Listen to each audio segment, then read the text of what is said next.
worked with this last semester and also this semester was the Great Resources Where You At program.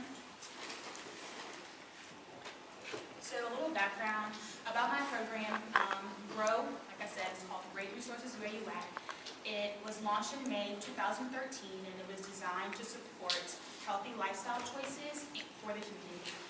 It's a multiple place-based project that makes up the Louisiana Challenge projects, and the mission is aimed towards reducing obesity by promoting physical fitness, nutrition, knowledge of nutrition education, and increasing activities for whole family engagement.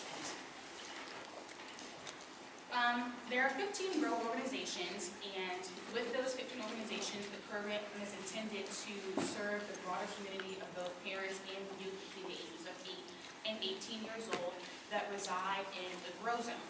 And the GROW zone consists of 2 zip codes, 70122 and 70126.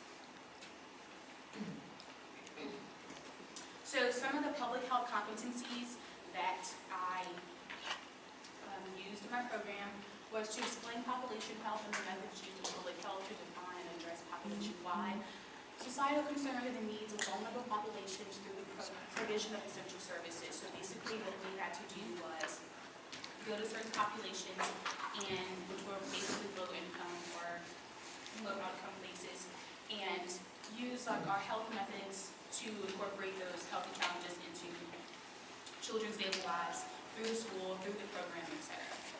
We also applied various intervention frameworks in our models to address public health concerns at the individual, group, and population levels. So some of the interventions that were addressed focused on healthy habits, not only with individuals' behavior, but also the environment that the individuals lived within. So like the main intervention that we used was to, or try to accomplish, was to change the behavior of the individual through our Saturday programs. Another competency was identify and apply key principles in program evaluation and apply public health research to assess the effectiveness of public health interventions, and by that we use surveys, which I will explain in a few minutes.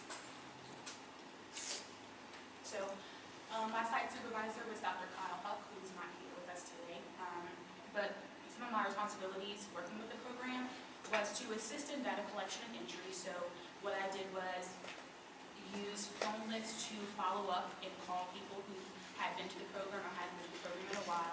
And what I would do was call them and have them tell me whether or not they could make it to the program or whether they couldn't make it to the program and what was the reasoning for why those kids could not partake in the Saturday program. I also supported outreach and participant recruitment efforts, so I had to go out and recruit people to come to the program in order for us to be able to implement these healthy lifestyle changes. And I also attended meetings with members of the research team to discuss programs concerns. So with the meetings, discuss the goals for the program. So basically the goal for the program was to connect all the children in the youth to services they need to be successful in school, work, and in life. It was also geared towards improving health, academic, and career outcomes. So like I said earlier, we have the Saturday program, and the Saturday program is open to children ages 8 to 18. Those that were younger than 8 were able to come to the program, but they must have been accompanied by an adult or a parent or guardian. And both the Saturday programs, this included healthy snacks, lunch, and various healthy and physical activities, all free of charge for the children.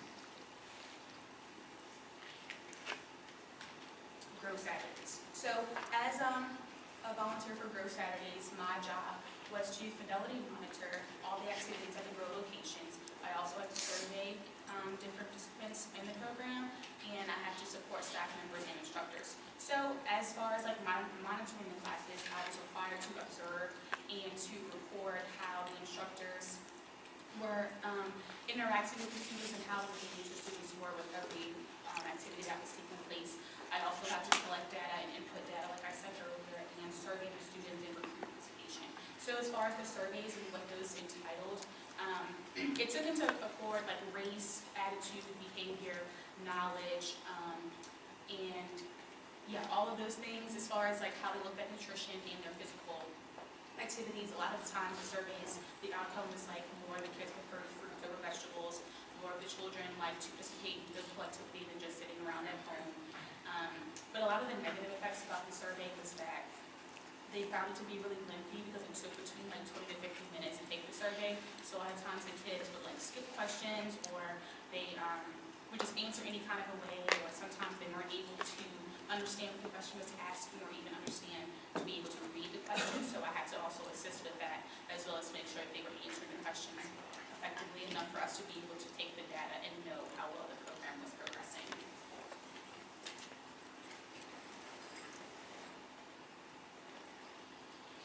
Another method that was used with the program was like the observation and focus group method. So a lot of the feedback was very important to make sure that healthy habits were being effective and applied to the children's daily lives.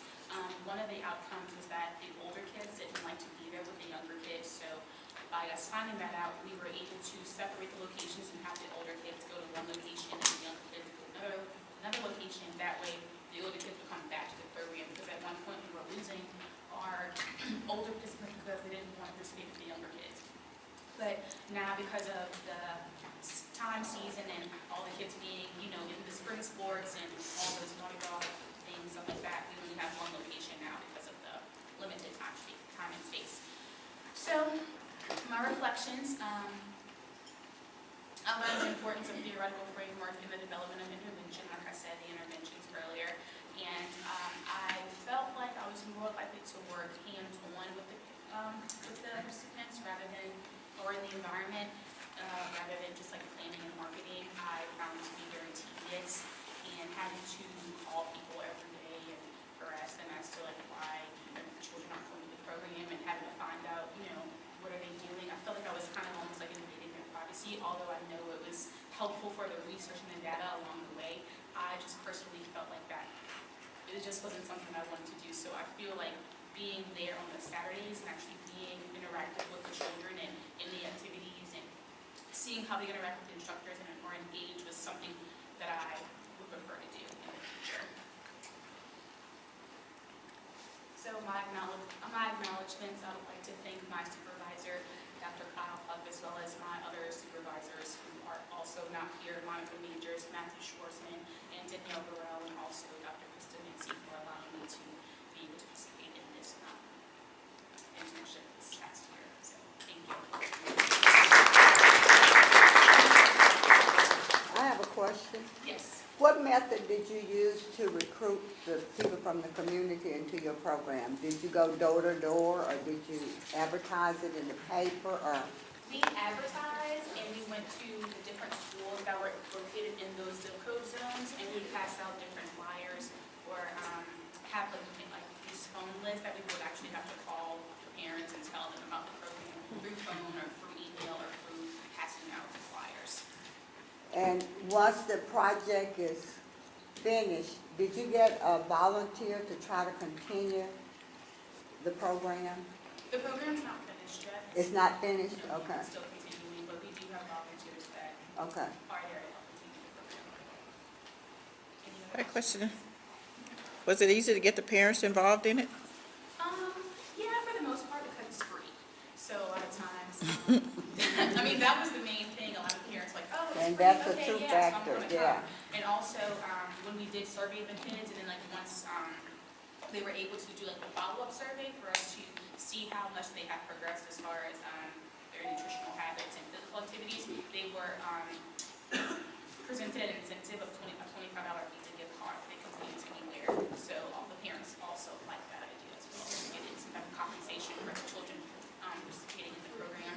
And they also had a lot of different activities they were able to do. Like some kids that came, consecutive Saturdays, they're just called like target days, and like they collect these points or this money, and they're able to use those points or I guess like money to buy healthy or physical activity things at Target, like workout clothes or water bottles or some type of, Incentive, yeah. Anyone else? All right, thank you guys.